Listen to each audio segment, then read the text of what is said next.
इस वीडियो में हम बात करेंगे 2025 के सबसे बड़े जियोपॉलिटिकल इश्यूज की जो दुनिया के फ्यूचर को शेप कर रहे हैं। चलिए शुरू करते हैं। पहले हम हाईलाइट करते हैं आज के मेन पॉइंट्स को। पॉइंट नंबर 1, अमेरिका और चाइना के बीच ट्रेड और टेक्नोलॉजी की जंग। Point number 2, Russia Ukraine conflict और उसका ग्लोबल असर। पॉइंट नंबर 3, मिडिल ईस्ट में नए तनाव और ऑयल क्राइसिस का खतरा। पॉइंट नंबर 4, क्लाइमेट चेंज से बढ़ती geopolitical problems. And point number 5, protectionism और पॉपुलिज्म का ग्लोबल ट्रेड पे असर। अब इन्हें एक एक करके समझते हैं। चलिए, वेलकम है आपका और एक नॉलेज पैकेट वीडियो में। पहला पॉइंट, अमेरिका चाइना का आपस में टक्कर।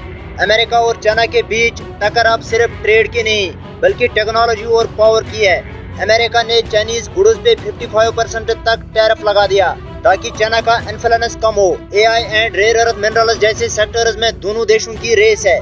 इससे सप्लाई चेन्स बदल रहे हैं। मैक्सिको एंड वियतनाम जैसे देशों को ट्रेड का फायदा मिल रहा है, लेकिन ये दुनिया को दो हिस्सों में बांट रहा है। क्या ये एक नई कोल्ड वॉर है? आप क्या सोचते हो? पॉइंट 2, रशिया यूक्रेन जंग। रशिया और यूक्रेन के बीच जंग अभी भी चल रही है। रशिया धीरे धीरे आगे बढ़ रहा है, लेकिन रशिया की इकोनॉमी भी संकट में है। यूक्रेन को अमेरिका और यूरोप से एड मिल रही है, लेकिन वो भी कम पड़ रहा है। ये जंग ग्लोबल फूड और एनर्जी मार्केट्स को हिला रही है। रोटी और पेट्रोल का दाम आपके घर तक असर कर रहे हैं। क्या 2025 में ये जंग खत्म होगी?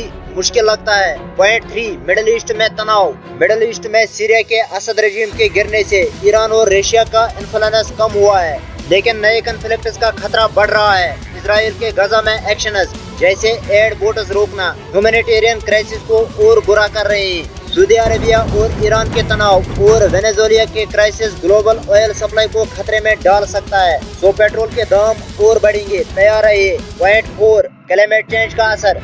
2024 में एक्सट्रीम वेदर से $120 बिलियन का नुकसान हुआ। क्लाइमेट चेंज अब सिर्फ एनवायरनमेंट का इशू नहीं, जियोपॉलिटिकल प्रॉब्लम भी है। पानी और खाने की कमी से मिडिल ईस्ट और अमेरिका में तनाव बढ़ सकता है। साथ ही अमेरिका, चाइना और यूरोपियन यूनियन ग्रीन टेक जैसे सोलर और इलेक्ट्रिक व्हीकल्स के लिए कम्पीट कर रहे हैं। ये एक नई रेस है, लेकिन इसका फायदा होगा। पॉइंट 5, प्रोटेक्शनिज्म और पॉपुलिज्म। दुनिया भर में पॉपुलिज्म से ट्रेड और इमिग्रेशन पे रोक बढ़ रही है। अमेरिका के टैरिफ्स और यूरोपियन यूनियन की एनर्जी प्रॉब्लम्स से ग्लोबल ट्रेड बदल रहा है।